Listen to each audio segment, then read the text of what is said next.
Michel Dossat, président du comité 54 de la Ligue contre le cancer. J'ai été, à l'époque de mon activité professionnelle, professeur d'université à l'université Henri Poincaré de Nancy et directeur d'un laboratoire biologie cellulaire du développement.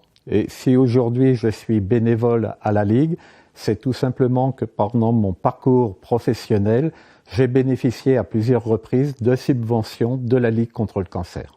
Bien entendu, si vous voulez avoir des jeunes scientifiques à l'avenir, il faut qu'on puisse les former et les retenir. En clair, le rôle de la Ligue contre le cancer, c'est une véritable pépinière pour l'avenir, nous permettant ainsi de conserver les meilleurs chercheurs dans notre pays. Bien entendu, ce salaire, il faut le payer.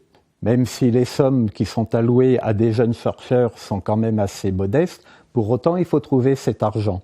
Et cet argent, c'est grâce aux comités départementaux qui sont les véritables racines territoriales de la Ligue contre le cancer, qui, par le biais des legs, par le biais bien entendu des dons, par le biais des manifestations sur le terrain, vont permettre précisément d'alimenter ces bourses. Les modalités de choix, ce sont des modalités véritablement d'excellence. Nous ne retenons que les meilleurs candidats, à savoir des candidats qui savent se présenter, des candidats qui ont travaillé à la paillasse, des candidats qui ont publié, qui ensuite sont sur un projet particulièrement original permettant des débouchés aussi bien sur le plan de la recherche fondamentale que de la recherche clinique. Et est pris également en compte la qualité de l'équipe qui va les encadrer. Nous avons au travers des grandes régions, voire même en interrégion, une coordination. La coordination régionale, pour nous, c'est interrégion avec le Grand Est d'un côté et d'autre part Franche-Comté-Bourgogne.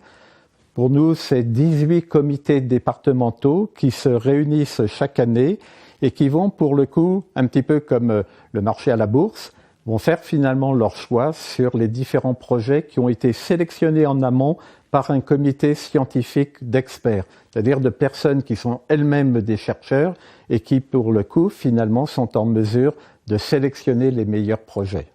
Alors, bien entendu, le premier bénéfice, c'est pour le jeune chercheur, puisque pendant 3 ans, voire même plus, il va pouvoir disposer d'un salaire.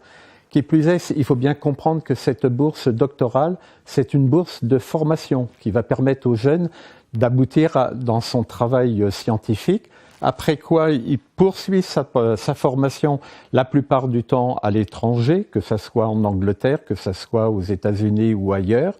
Et l'avantage, c'est d'espérer finalement son retour, lui permettre ensuite de construire une jeune équipe en France avec toutes les connaissances qu'il aura acquis au travers à la fois de sa thèse et de sa post-thèse.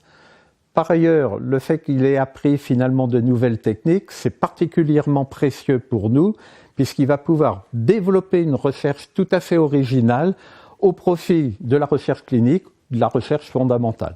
Donc c'est un bénéfice véritablement pour les malades en termes d'avancée sur la partie soins, traitement du cancer.